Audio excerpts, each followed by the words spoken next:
Kilat News Updates. Mga balita ngayon, Senators Mark Villar, Raffy Tulfo at Mig Zubiri, tatlo sa pinakamayayamang senador. Salens ng mga mambabatas isinapubliko.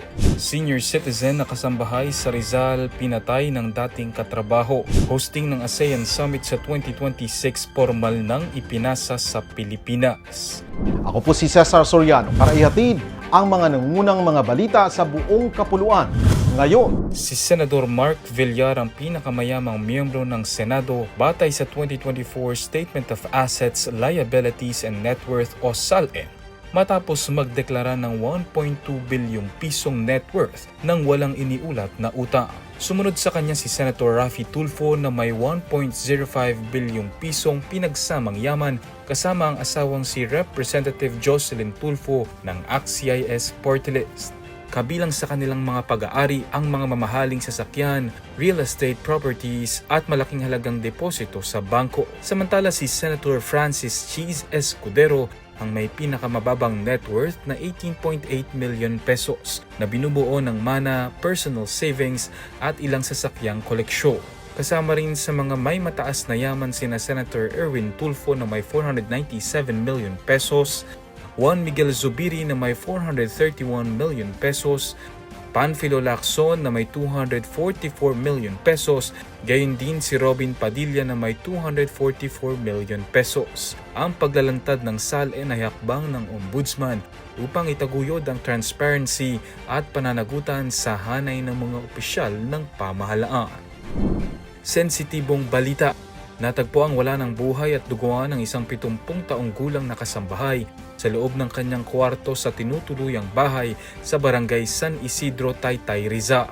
Ang suspect, dating caregiver ng bahay.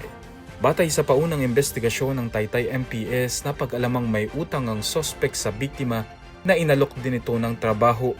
Ngunit nauwi sa pagtatalo ang usapan ng dalawa. Pinukpok umano ng electric grinder ng 45 anyos na suspect ang senior na biktima na naging sanhi ng kanyang pagkasawi. Naaresto naman sa hot pursuit operation sa Rodriguez, Rizal ang babaeng suspect na iginiit na self-defense ang kanyang ginawa. Formal lang ipinasa ni Malaysian Prime Minister Anwar Ibrahim kay Pangulong Ferdinand Marcos Jr. ang chairmanship ng Association of Southeast Asian Nations o ASEAN sa taong 2026. Sa closing ceremony sa Kuala Lumpur nitong Martes, ipinahayag ni Ibrahim ang kumpiyansa nito kay Marcos sa pag-host ng 48th ASEAN Summit. Sa kanya namang acceptance speech, ipinangako ng Pangulo ang pamumunong nakaangkla sa kapayapaan, seguridad at regional na kooperasyon sa ilalim ng temang Navigating Our Future Together. Inaasahang magiging sentro ng agenda ng Pilipinas ang mga usaping pangkaragatan sa rehiyon.